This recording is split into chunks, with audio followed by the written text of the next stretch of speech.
Welcome to Business Line's State of the Economy podcast, where you'll find insight, analysis, and the story behind the numbers. Hi, dear listeners. This is Rajasimhan. Welcome to the State of the Economy podcast. In this episode, we are going to discuss about multimodal transportation, which in India is still in its infancy stage. The Multimodal Transport Act was passed by the Indian Parliament in 1993 to establish a standardized regime for the multimodal transport operators. The center is trying hard to reduce the logistics cost and pushing hard the concept of multimodal transport. However, the response has been subdued. Shantanu Bhadkamkar, immediate past president of the Association of Multimodal Transport Operators of India, strongly advocates the concept of multimodal. However, he is unhappy with the slow pace at which this mode of transport is evolving in the country. In this episode, he discusses why multimodal transport has not picked up and what should be done to improve its use. Can you just briefly tell about the Association of Multimodal Transport Operators of India? Well, I'm happy to share that AMTOI is entering into 25th year and it has been a long way. Primary goal of AMTOI is promotion of multimodal transport, catalyzing multimodal transport. And now with time, we have taken it to the next level. We have sensitized the government and we have sensitized the stakeholders that not only we should have a legal multimodal transport, which is one single document and one single regime, which is liability and responsibility regime, but to go beyond and have a multimodal transport infrastructure. And we will cover later on what is genuine multimodal infrastructure. But to get real benefits of multimodal transport, not only we need multimodal transport infrastructure, it has to be seamless multimodal transport infrastructure. And now, when we say seamless multimodal transport infrastructure, it is not just physical infrastructure, but digital infrastructure also should be multimodal transport. And AMTOI does work on all these fronts, interacts with all the stakeholders, government and private sector, primarily national associations. So we have on our extended board 16 national logistics associations, primarily engage in international transport or in addition to international, if they do domestic, they are part of it. So we focus on international multimodal transport as is envisaged in UNCTAD Multimodal Transport Convention and Indian Multimodal Transport Act.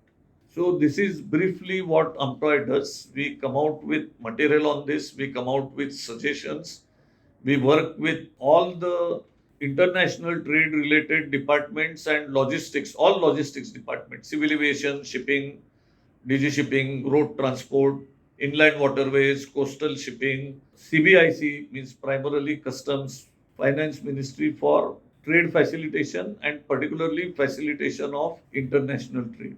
How do you define multimodal transport? Definition of multimodal transport is simple. It is movement of international goods by two or more modes of transport under a single document, single contract and single price. There can be a breakup of price, but there is a total price isolated. Hence, the shipper or the consignee can have a door-to-door service by a single operator. And here we have to understand that multimodal transport operator is a contracting carrier. One doesn't need to be performing carrier. And relationship of a multimodal transport operator with the customer, which is the shipper or can be consignee at time, is principal to principal. He is neither the agent of the shipper nor an agent of the performing carrier, which is so-called shipping line. So it has become a category which gives a holistic solution.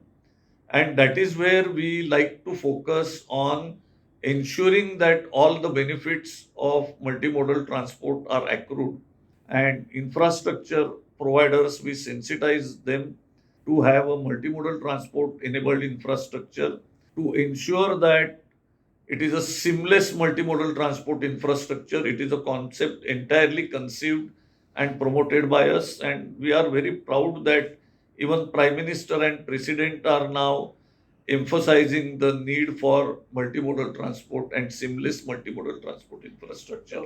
The act was brought in 1993. So since then, where are we actually? Have people started using this multimodal transport, or still there are gaps in the usage of multimodal?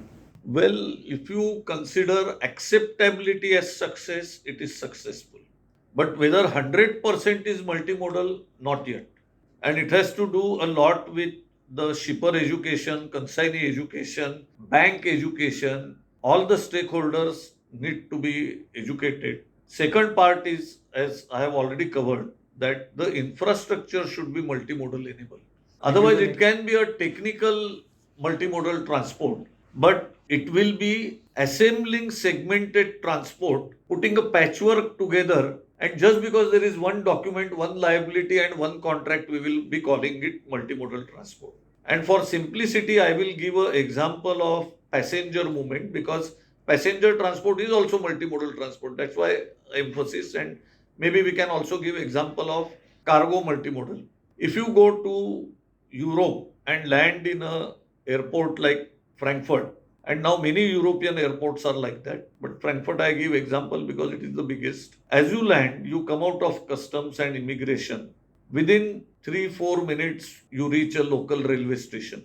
Now that local railway station, you can have connectivity for local train, local subway or metro, or their regional train, or their intercity trains, or even URail. And the station on the airport is also the secondary hub of the main station of Frankfurt.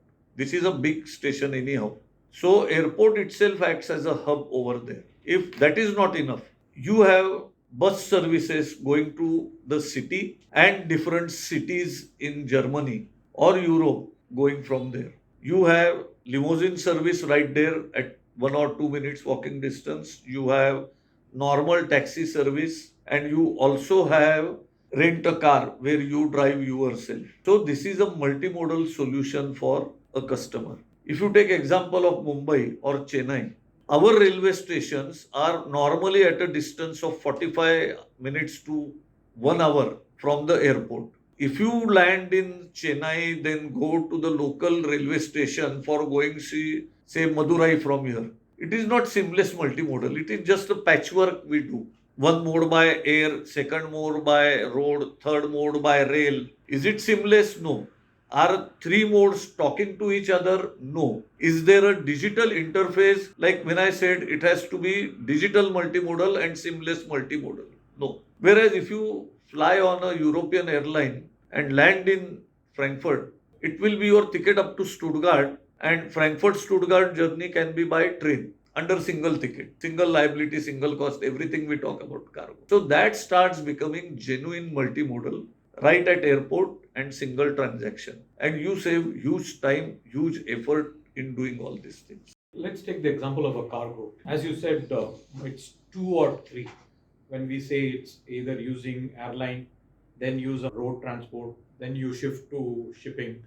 Maersk recently Or could tried, be inland waterways, or it could be waterways. coastal. And one more mode of transport which is less spoken is pipelines. Pipelines, yes. Maersk recently started and they have been doing this. But why we are here, not Indian shippers are not able to use this? What stops usage of these kind of multimodal? No, as I explained, our infrastructure is not multimodal enabled. Like if we have hinterland terminal, they are connected only by one mode.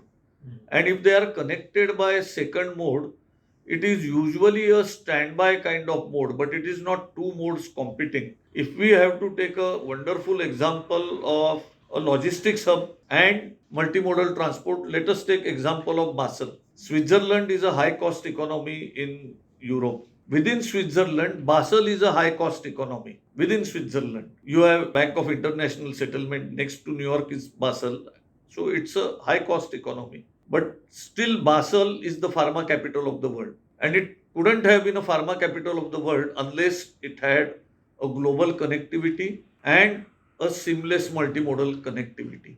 And here what we should keep in mind is Basel is hinterland. Switzerland is a landlocked country. So they have to use port of Antwerp or Rotterdam or any other port. And they are also riverine ports, unlike Indian ports are ocean or sea going ports. These are all riverine ports. So when they land in Antwerp or Rotterdam, Antwerp in particular for Basel, from the same terminal in Antwerp, there are at least three options. One is upriver barge operations, second is road, third is rail. And when it comes, all these three modes come to Basel at the same place. And the same gantry crane can make single move for four options. One is inland waterways, second is rail, second is roll, and third is their internal storage area or using it as secondary hub and making it onward carriage. So all these four options are available by using one gantry crane moving across. So that really becomes a seamless multimodal transport because the message exchange, the data exchange is common. All the modes terminate at the same place. Unlike the examples I have given, all others are segmented transport put together by patchwork. So it is just legal multimodal. The infrastructure is not multimodal. If we want to adopt an example of Basel, we have to create right from scratch like a greenfield project. Which are the potential sites in India where we can have such facility? I would say the top potential site would be somewhere near Navasheva Port or Panvel.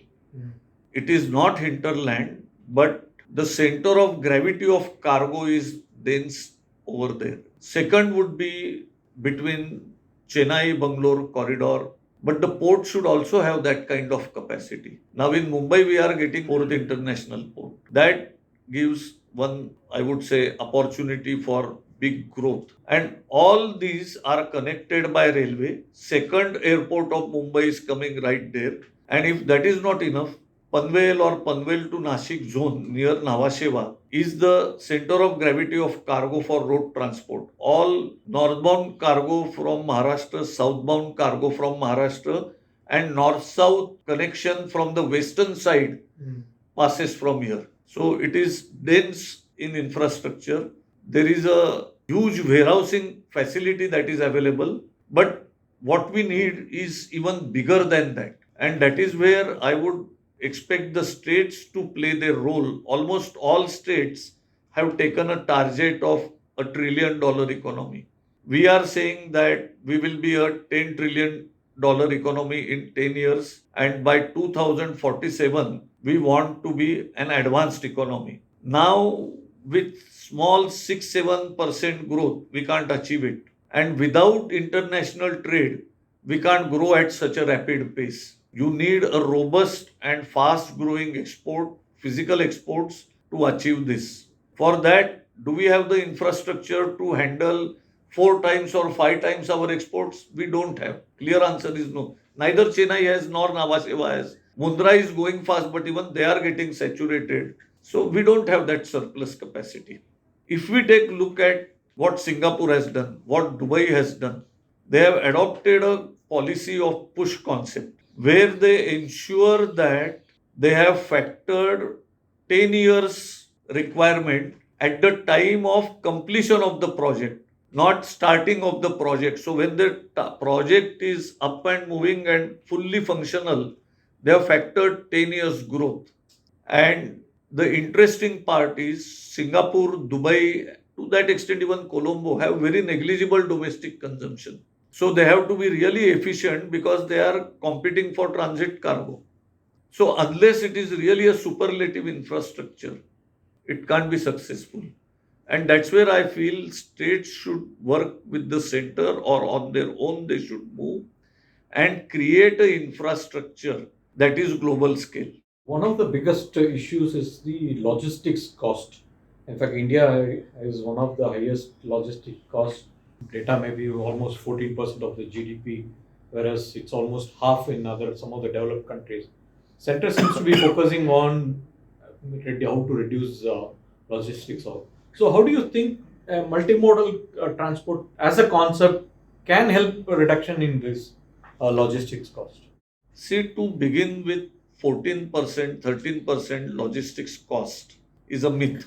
Now, certain government departments also don't agree with that number. Some have taken it at 6.5%, 7%. 14% logistics cost, you have to consider that India's economy, 52% of GDP comes from service sector, which doesn't require logistics. So, of the 48%, we are saying 14% is the logistics cost. So, almost one third. Is that the reality as we see it? We don't see it. The statistics we worked out doesn't work out. The way logistics cost is worked out is loss of fruits and vegetables in transit, and almost one third fruits and vegetables are damaged, unusable in transit. Now that's not logistics cost. That's just because we don't have packing and we don't have the cold chain to support certain food items. Secondly, inventory carrying cost is part of logistics. So lot of items that have nothing to do with transport are part of logistics cost, and I have no dispute with that. Second part is we are comparing apples and oranges is okay. We are comparing apples and oranges with carrots and cabbages. Advanced countries, their exports, goods are costly. Our goods, the export of steel or iron ore will obviously have a very high logistics cost. We have finished products, but our finished products on an average are cheaper than their finished products. So mere percentage of value is an inadequate approach. And here also, shotgun method will not yield any results. What we are proposing is a very focused approach. Take one geography at a time. Take one industry at a time. Take one trade lane at a time and optimize it. Are we trying to say that what solution industry around Chennai can have and is optimal for it will be same for hinterland going to Hosur, Hospet or Bangalore? Can't be the same solution. So we are a country of different geographies, different terrain, different industries, different commodities. Some may move better with train, some may move better with trucks, some may move better with inland waterways or coastal shipping. So each segment we will have to have kind of surgical operation, precision operation rather than shotgun method. Finally, what is your suggestion to the government, both at the center and states, to improve the multimodal transport? I think one of the factors that we should consider is the size of our infrastructure is much smaller, logistics infrastructure. If Tamil Nadu has to be compared, it has to be compared with a country in Europe.